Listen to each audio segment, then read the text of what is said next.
evening, and welcome to Looking Within, Nurturing Mental Health in the Face of Ongoing Violence. Tonight, we have a wonderful panel to help us talk about the recent mass violence incidents, how they impact us individually, as well as our community. This month is Mental Health Awareness Month, and we know across our country, mass violence incidents continue to wreak havoc in our communities. And they impact us on an individual level as well as a community level. And they especially impact the survivors of previous trauma, and especially our 1 October survivors here. So our panelists this evening, I will introduce first Jackie Harris. She is a licensed marriage and family therapist with Creative Solutions Counseling Center. She also is the Vegas Strong Resiliency Center's main behavioral health consultant. She has worked with us extensively since the beginning of the Resiliency Center. And then we have Margarita Romano. She is a licensed clinical social worker. She too has worked with the Vegas Strong Resiliency Center providing services, and specifically to all of our Spanish-speaking survivors and families since the incident happened. And then a very special welcome to our survivor, our very own Route 91 survivor, Nadine, I'm going to say this wrong, Lusmoeller. And interestingly enough, she has chosen to start studying psychology because of some of her experiences. And I'll later on let her go into that in more detail. But first, I would like to kind of talk about how we will do this panel tonight. So we're going to be going over some of the impacts and what people can look for in themselves, what they can expect, how it impacts our community and specific groups in our community. We'll also be providing resources that are available and some very helpful coping ideas and techniques that each one of us can use. And then we will go to a question and answer session. This will be the time and opportunity for you out there to ask your questions. But I would like to point out that our focus tonight is really on our coping and our mental health, and not so much the preventative side of mass violence. So first, I'm going to turn to you, Jackie. How do the recent events and news impact us individually, our families, and our communities? I think one of the first ways that it really impacts us, particularly when we have an incident of mass violence in our own community, is it really shapes our feeling of safety. Safety is at the core for many of us. We really do feel walking around, most of us in our day-to-day life, that, oh, okay, we're pretty safe. And when something happens in our community and it's very unexpected, and like with Route 91, it happens at a place and a time when you're not expecting it. You're there to celebrate, you're there to enjoy. The challenge is that it really does shape your core foundation of safety. One of the things that I've been hearing from folks who were at Route 91 is with more community violence occurring in our own community as well as across the nation, it can bring them back to their own incident, their own experience, as if it just happened. It can also, they can identify. I spoke with someone today who said, every time I hear of a new event, I know what those families are experiencing. I know what those people experienced when that happened. And so it kind of transports us backwards in many ways.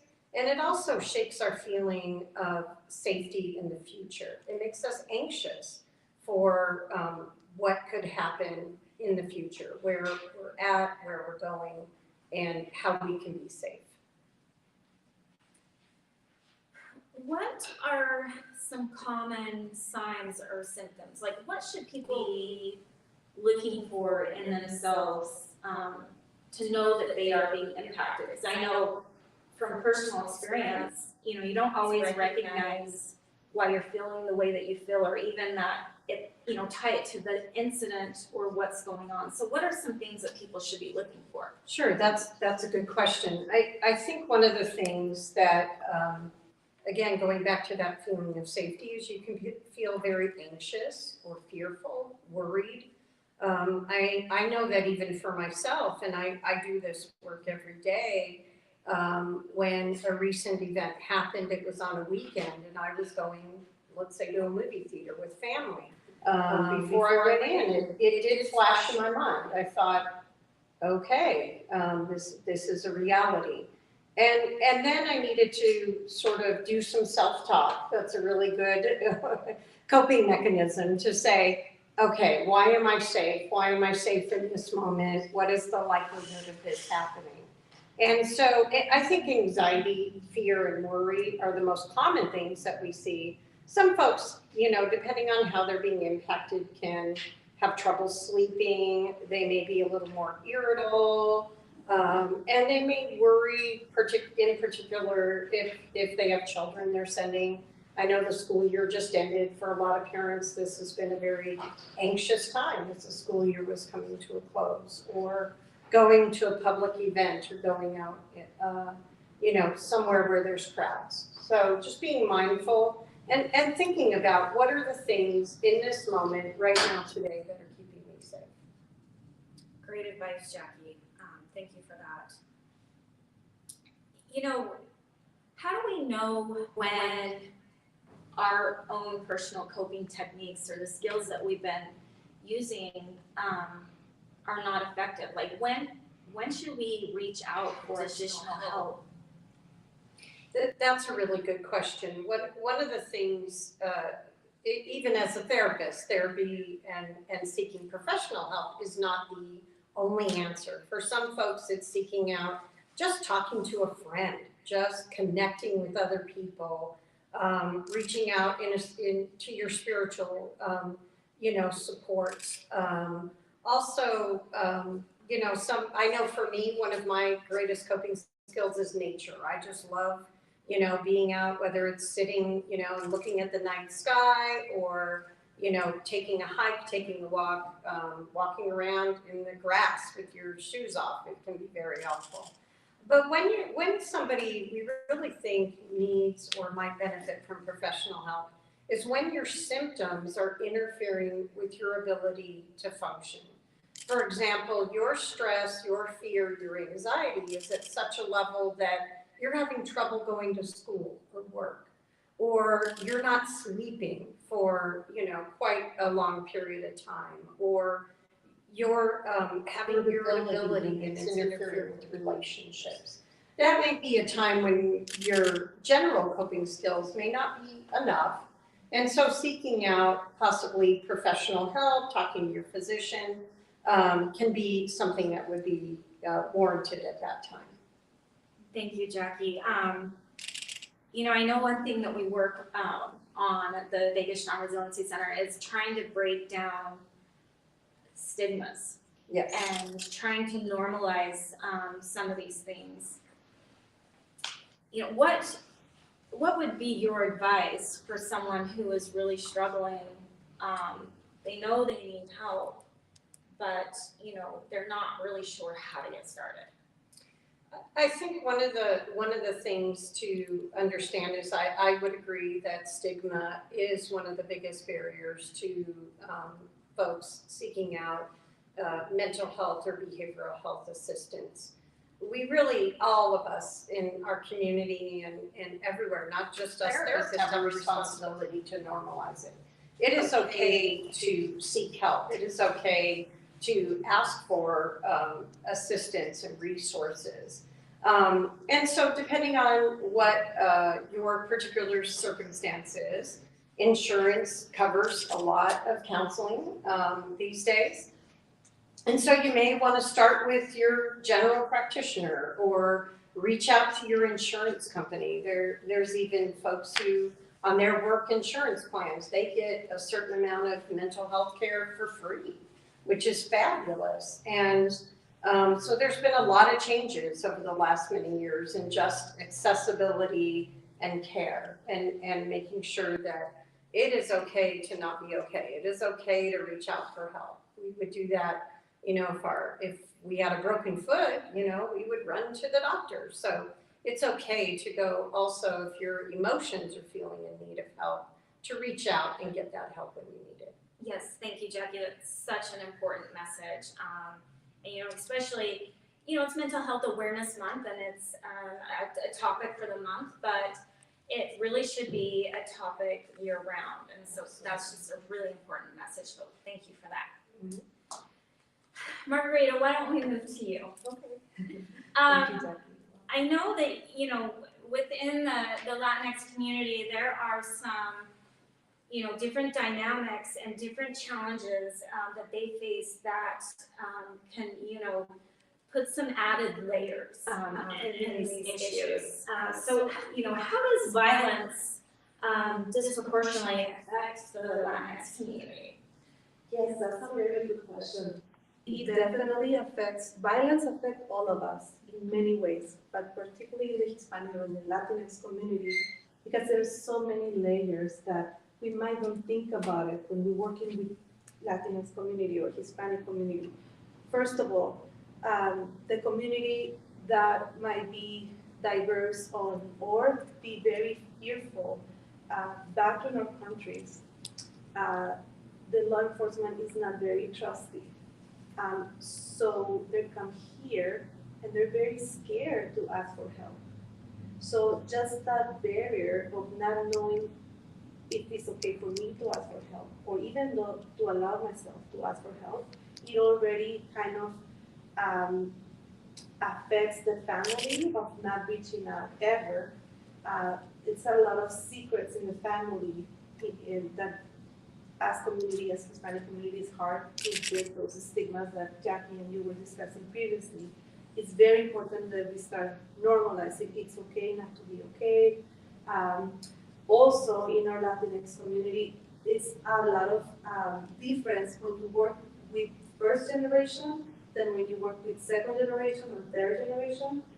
First generation come with our countries of origin with some cultural, some social values, some ideas, some cultural practices that might not get along in this country.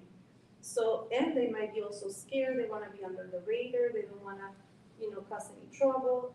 It's a lot of like that pride that I don't come here to take anything away from anybody. I come here to work, I come here to help. But at the same time, the second generation, the children from that generation that is born here, that is growing here, they don't feel connected with the country of origin of their families, but also they don't feel 100% they belong here. So there's an acculturation stress within the family, as also when it's a mixed immigration status within the family. Some deserve and some get help that others don't qualify for the help. So there's so many layers about helping, access to resource, language barriers. Within the family, the first generation mostly speaks Spanish, where the children are living, growing here. So maybe the oldest child is the translator between the younger siblings and the parents. So there's already a disconnection. Adding to that, all the violence that is happening in our country, when you don't have access to care or you don't have access to resources, there's no language or there's some language barriers. Additionally to all the past trauma that they come from the countries of origin, it's a combination of so many factors that our Hispanic families are living in fear, in pain, and trauma responders, trauma survivors, hypervigilant, hyper-alert, scared, and difficulty trespassing those barriers of asking for help. Wow, it sounds like there's a lot of different dynamics, and there's also a number of layers of trauma. So it sounds It definitely Very requires, challenging. it's very challenging. It's not enough of us. It's not enough of providers. We need help to provide more help to our community. And we need to be understanding, empathetic, non-judgmental. When we work with anybody, but especially with the minority groups that are going through so much pain and suffering. It kind of leads me into another topic about cultural competency. Yes. And, sometimes finding the right therapist can take some time, but when you have all of these other cultural dynamics and stuff going on, seems like it would be even more challenging. Is there language access or, helps with communication and different things, or, a way to identify therapists that are culturally competent for these individuals? Yes, that's also a very good question, and it's I'm gonna give kind of different answers because it's like a very also complex question. So when you ask for help, is it important that we normalize it's okay to ask for help? And when you do ask for help, sometimes you don't feel connected right away with the first therapist that you start working with. So it's okay to ask to change your therapist. So sometimes we are scared of saying, maybe therapy is not for me, but not necessarily. Maybe that therapist and you were not the right fit, or maybe the therapist approach is not what you're looking for. There are many different options of providing therapy. It's like going to the doctor. Sometimes you feel more connected with your doctor, with your physician, and sometimes you don't. So just by starting that, no matter what cultural background you're coming from, it's important that you speak up for yourself, to advocate for yourself, and you feel connected with the therapist that you're working with. Also, consistency. Some people tell me, I went to therapy and it didn't work. It's not for me. And I was like, okay, and how many times do you go? You went on, like 1 or 2, and I was like, yeah. Sometimes I also start a gym and I go 1 or 2 times. It doesn't work. So consistency is very important in your treatment. You have to really take responsibility, take action when you are receiving or when you're going under a treatment. Now, talking about that cultural competency that you were asking me before, we are very lucky at Vegas Strong. Vegas Strong Resiliency Center has so many resources, guys. If you are Group 91 survivor, there's free therapy for you, for your family, for first responders. And also, Fuente de Vida, it's an organization that actually was born in 2021 as part of providing services to 91 survivors and families in Espanol, for the Hispanic community. So we are very huge in providing cultural competency, cultural humility to our Hispanic families, that they feel comfortable, that they receive the services in their primary language, and that they feel comfortable. We also have a program called Familia Adelante, or Family Forward, that is a program, it's a prevention program to create awareness within the Hispanic family. As I was speaking before, the first generation, second generation, third generation, it's this program of Familia that helps to break those stigmas, to remove those barriers within the family, to talk about mental health in general, to talk about suicidal prevention, drug addiction prevention, teen pregnancy prevention, responsible sex education in our Hispanic community. Unfortunately, Nevada is one of the highest numbers for teen pregnancy, and specifically for Hispanic Latinas. Suicidal attempts, Hispanic Latinas are a very high number.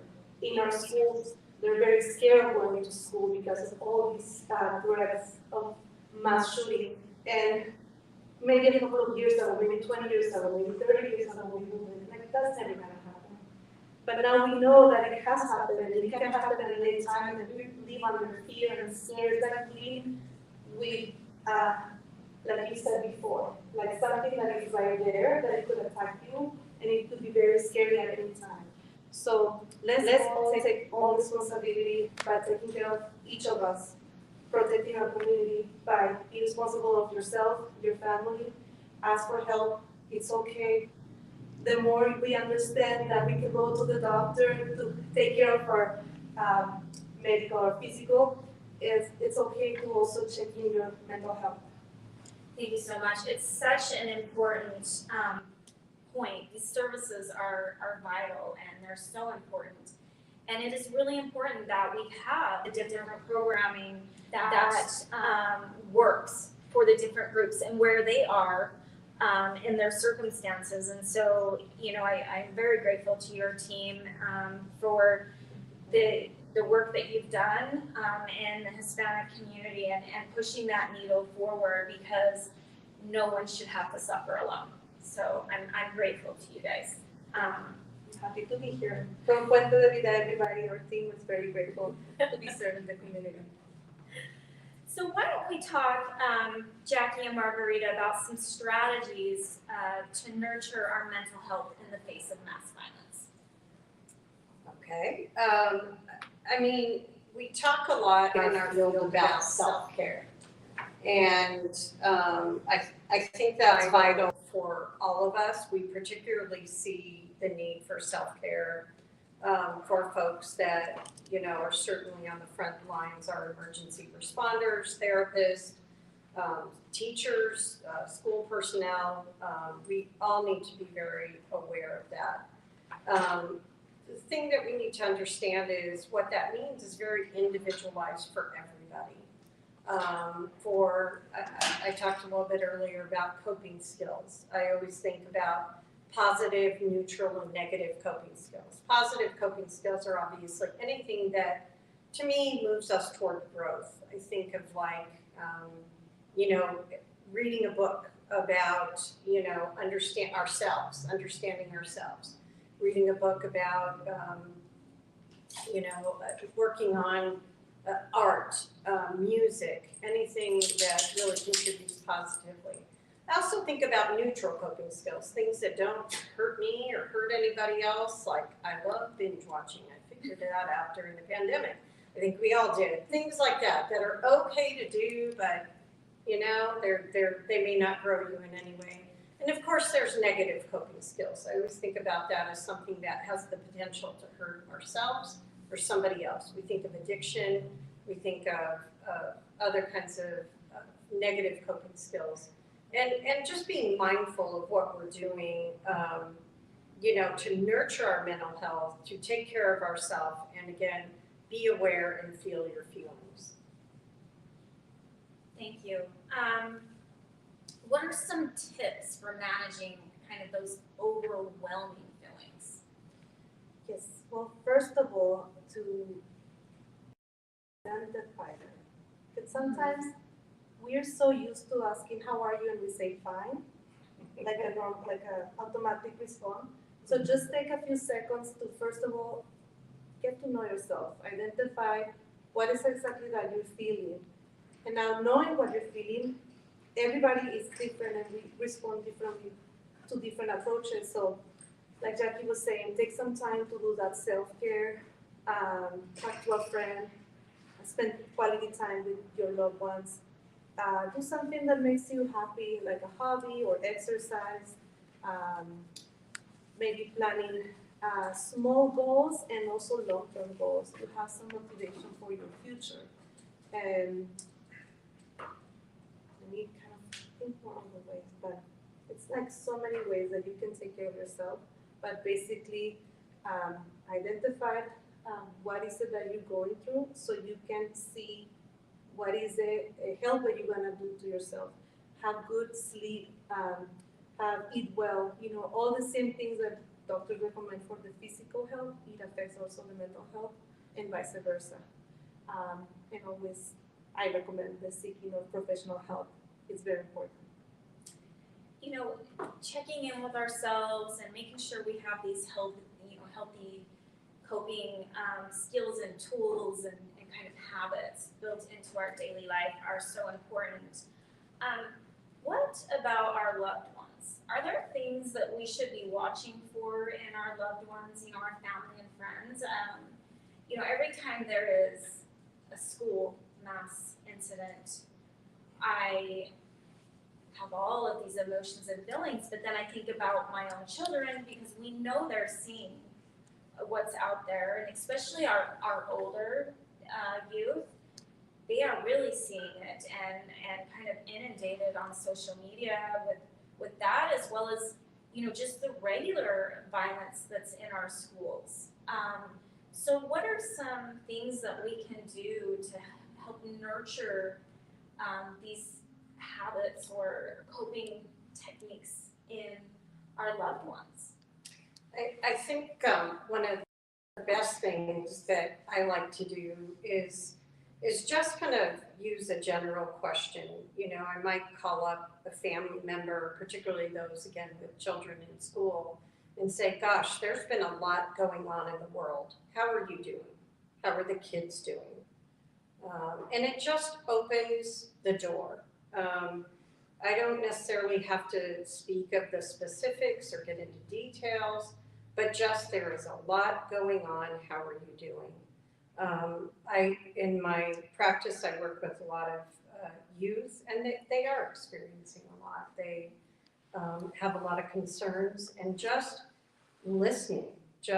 I know when my son was a teenager, one of the best ways to get him to talk is go on a drive, because they're not, kids are not looking at you, you're not staring them down and saying, tell me how you feel, but, gosh, there seems like a lot going on. What's going on? How's your school doing? What are you hearing? What are you concerned about? What helps you? It's also good to talk about what helps. Is there anything I can do? Because we always think we know what somebody else needs. When somebody else might be experiencing some stress or distress, it's great to say, what helps you? What makes you feel good? For some folks, it might be cooking a meal together, sitting down and playing a video game together, or listening to their favorite music, we're a board game family, so, let's sit down and play board games. Doing some art together, taking a walk, being in nature, all those things are a good time to connect and just say, a lot going on, how you doing? That's such a great piece of advice, because it also helps kind of normalize not being okay, right? Yes. When we're asking one another, we're checking in with one another on how people are feeling, and it's not I'm good, oh, I'm great. Yes, Yeah, everything's yes. fine. How are you? Yeah. Right, but it's a Yeah. real conversation. Yeah. And kind of breaking down those barriers. Sure. And making a safe space to not be okay Mhm. and have a conversation. Absolutely, absolutely. Such good advice. And also, I'm adding a little bit onto that. It's very difficult. We need that loved ones or other people feedback. It's kind of like we need a mirror to look ourselves. We need other people. Sometimes our loved ones will really notice more when something is going on with us, and sometimes it's hard for us to realize that. So giving that loved ones that opportunity of you know what, like Jackie was saying, I noticed this change of this, or I noticed you being a little bit more quiet today, is everything okay? Just by somebody, like you said, checking in, it helps to help you look at yourself. So the loved ones is very important to have that feedback in your life. Such good advice. I think one of the biggest things that I've personally learned in doing work with Route 91 survivors and families is I've learned to voice what I need. There are many days that I'll come home and, they'll ask, how was your day? I need some time. And my husband will say, okay, and he will close the door and he will tell all of my children, do not bother mom. That's very good. That's a good husband and kid. Again, I think just normalizing that it's okay, Yeah. Mom needs some time, and that's 100% okay. And Absolutely. we can have these conversations and support one another. I have a very good friend, she's here, and she always says that I need that me time. So that's very important, to give yourself that time to decompress, debrief, whatever is going on, to give yourself or allow yourself to do your own unwind in whatever best way, all those coping skills that we have been mentioning before, whatever works for you. Everybody's different, so don't compete what is better for others, that might be the same for you. Absolutely. There's another topic that I wanted to kind of get into tonight as well. And you mentioned earlier our emergency responders. And I think for tonight's discussion, I'd like to call them community responders, because there's so many different vocations or individuals that end up responding to a mass incident, really any type of violent incident. So I know there's some, very kind of, their circumstances are different, and there's some unique challenges when we're working with that community, and in particular with kind of that compounded trauma. I wonder if, Margarita, you could kind of explain that to us. Of course, there are many different types of trauma. Simple trauma or an acute trauma is when one single episode something to you, like a car accident or even a crime that you were victim of one single episode. And there's also chronic trauma when throughout your life, let's give an example as domestic violence, you have gone through the similar type of trauma but multiple experiences on the same team. And then there's compound trauma or complex trauma when you have, let's say, a traumatic car accident and also you are a domestic violence survivor and you are also a mass shooting survivor, and additionally, a family member also tried to. So you have multiple types of trauma that affect your brain in multiple levels. It changes, actually, there's a lot of research how much it changes your neural connections and how you respond. You're not the same. We also have our veterans that they said they're not the same before the service and after the service. It definitely changed how we see the world, how we respond to it. And sometimes we need to remember that our brain has been injured with invisible scars. And we are not aware of them all of the time.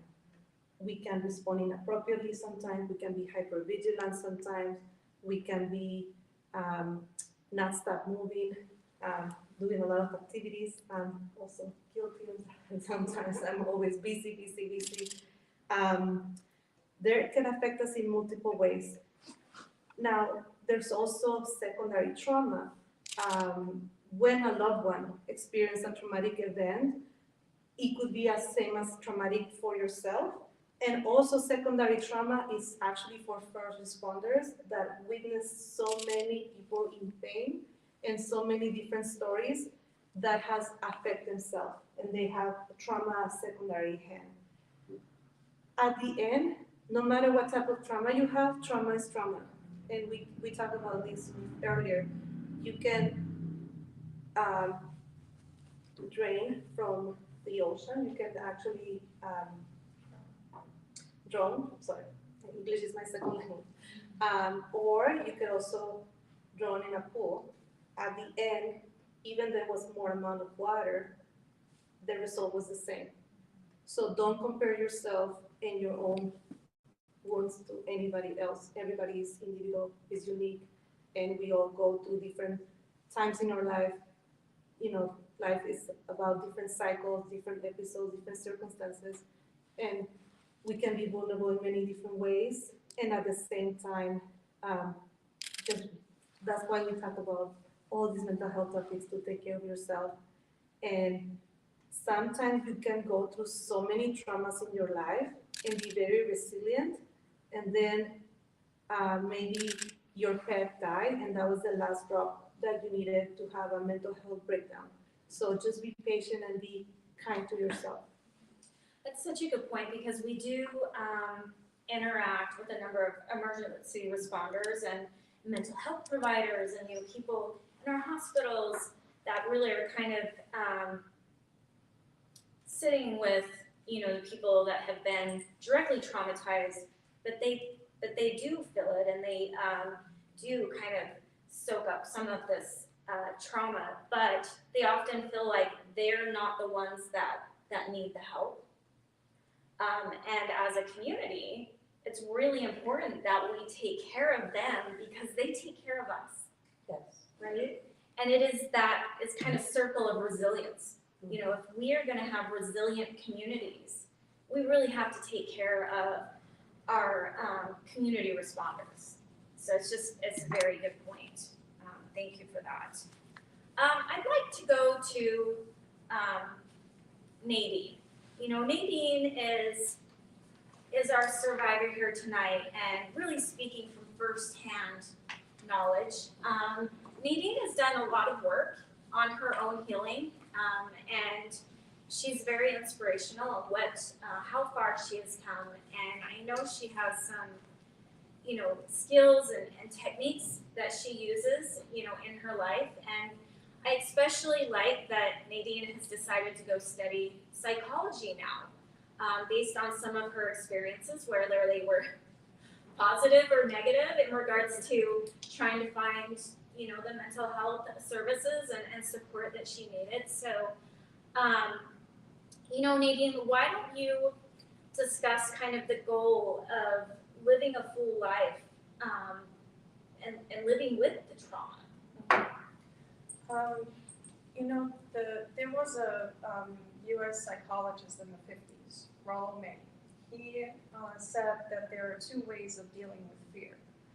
One is avoiding it, and one, but there's a third one, and that is accepting it. And what I learned, or what I experienced for myself, is, you know, all of the people that go out there do mass shootings, or face threats to schools, or face threats to office buildings, whatever it might be, they feel empowered when they see people in fear. And we, as the people who experience this, have the choice. Do I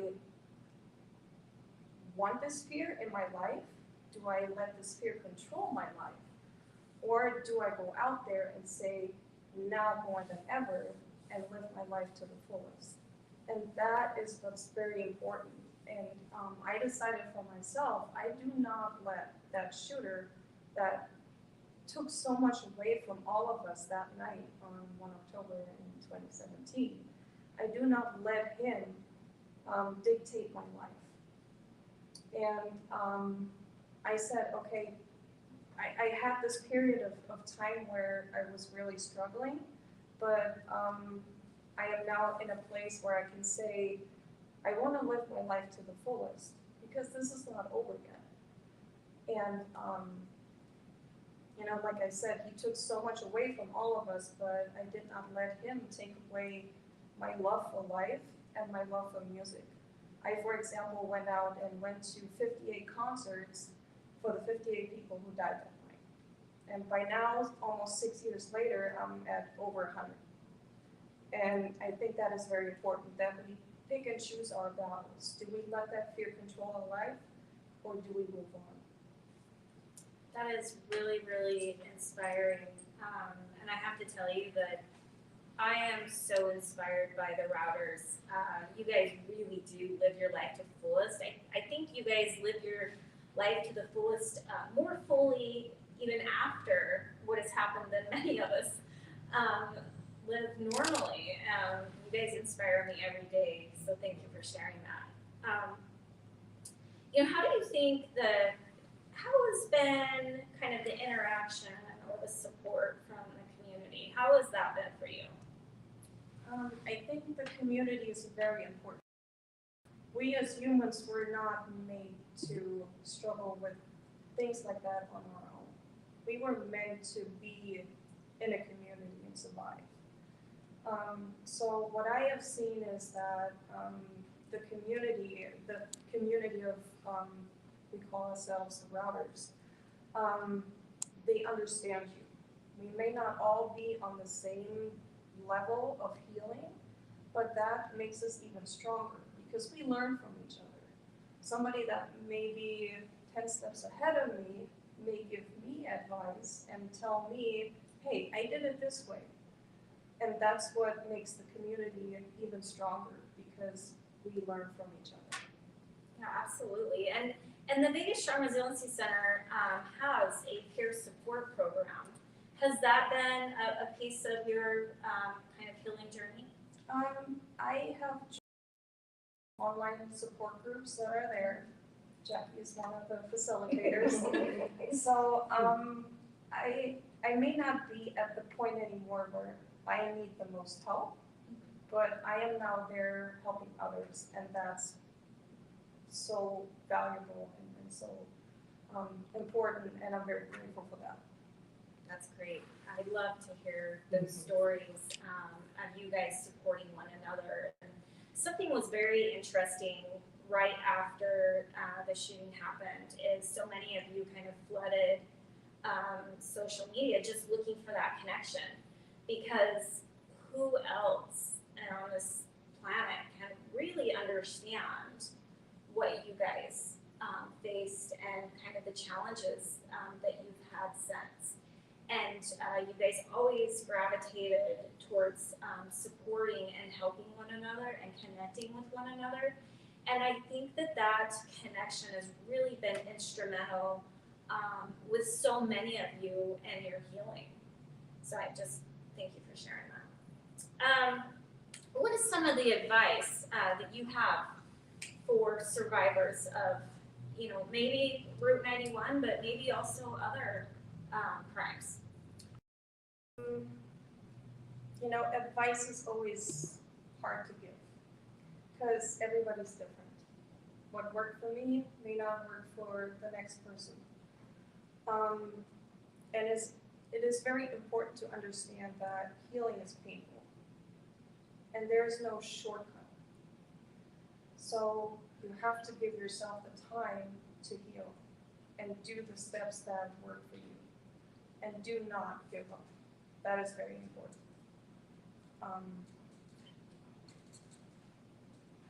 You know, there is no getting over it, but you can learn to live with it, and you have to understand that there's always hope. You just have to reach out. And like I said earlier, you know, humans were not made to deal with this on our own. We have to heal as a community. Or if it's just, you know, two people, if you're going to see a therapist who can help you, that can be the first step, or just talking to a friend who may be able to give you a little bit of advice. That can be the first step for you to get to the healing that you need. You know, you brought up such an important piece of, you know, the connecting with the community, and that you don't get over it. I've had many routers call in and say, you know, my family, I can't talk to my family anymore. They tell me I should be over it. Or we've had employers like make comments that were kind of cringeworthy. Why, you know, when are you going to get over this? Or aren't you over this already? I've had community members say, aren't we over this? And I really think there's a lot about, you know, to go on the education piece and educating, you know, others that have never dealt with anything like this, that we really don't get over it. You're right, we have to go through it, and it's about living or thriving with it. And you know, so many of you have been able to do that, but like you said, it's not an easy process. It's a lot of hard work, and I know that you have done a lot of that hard work. What are some of the kind of coping techniques or things that you do in the moment to help you over some of those tougher times? I have to say that in the beginning, I had no idea how to even deal with all of this. It took me a long time to really get to the point where I was accepting of what can help me. I now have a really great therapist who taught me meditation, breathing techniques. I do photography. I go out in nature, either with my dog or I'm out on the paddleboard on Lake Mead to be in nature, because all of those things, they get you out of your head and let you be in the moment and focus on what's around you in that moment, which is mindfulness. And when you stay in that mindfulness, you do not go down that rabbit hole that can be very dangerous and very unhealthy for you. So you always have to find ways to stay in the moment, and those things are very helpful for me. Great, thank you so much. So kind of my last question for you is why you decided to go into psychology? So after the shooting, I found out that it was very difficult to find a therapist who really understood trauma. Everybody learns about it in school when they study it, they read about it in books, they hear lectures about it. But understanding it on a personal level is a completely different story. And I had trouble with working with someone who did not understand what I was going through. There were some comments, some remarks where I was like, this is not working for me. I took a break and then found somebody else who I'm with still today. But I decided I want to make a difference. I want to be the exception of what I experienced when I tried to find somebody out there. I want to be there for someone who experienced trauma, and I want to give that understanding that they really need in that moment. And I think, you know, I went through so much, but I want to show people that there is a way to get out of this. You have to find your purpose, and I found my purpose, and that's psychology. That is so inspirational and amazing. Thank you so much for sharing that. It really draws back that, you know, we each have a responsibility to ourselves and to our mental health. But as a community, we have responsibilities to one another. And that means having resources in place and having the conversations and the education on these issues so that we are a resilient community. You know, I want to make sure that I put out there, and this is always my plug, that, you know, the Vida Resiliency Center does have a lot of resources, and you're absolutely right on the trauma front.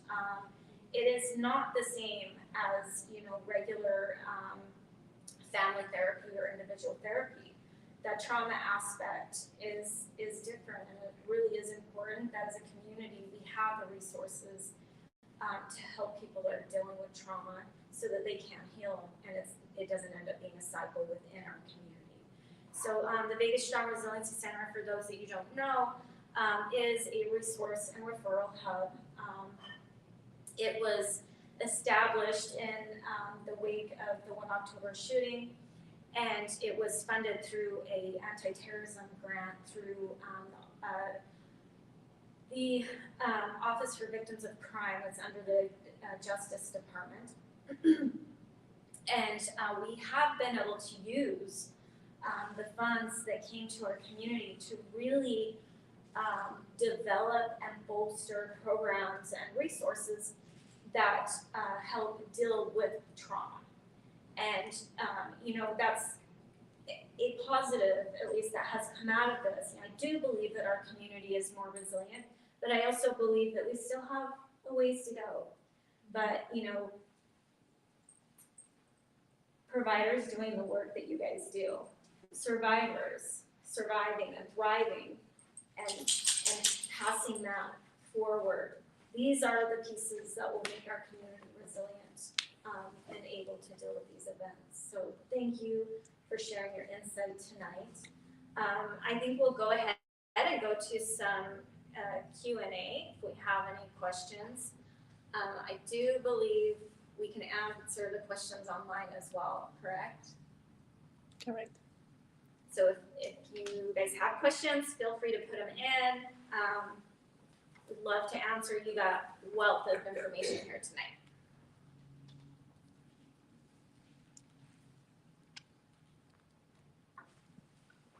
So for any parents that are watching this, is there any way that is the best way to talk to your children, since you comment, so in short, so 3 main points that you could mention of how to talk to children about mass shootings or school shootings? So I think I'm going to pass the question to these two, but I also put a plug that we do have actually a tip sheet on the Vegas Strong Resiliency Center under our resources. If we forget the information, but I'll let you guys answer that. All right. I think obviously this is an important thing for parents. The first thing would be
Thank you for that answer. Just to add a little bit more, validate your kids' feelings. Believe them. Don't question them, don't minimize them, validate how they feel.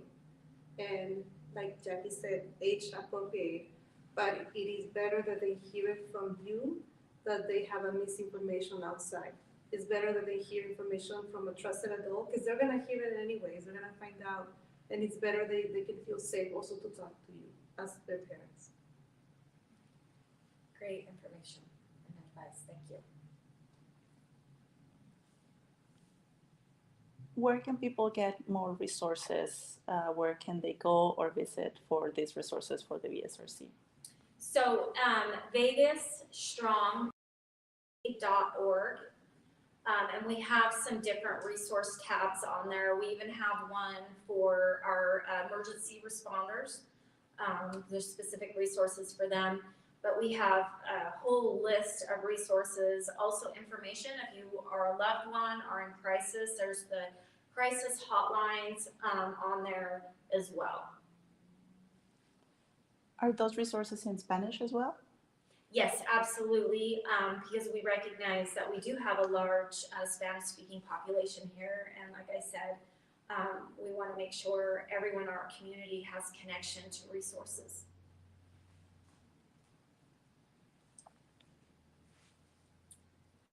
Any more questions?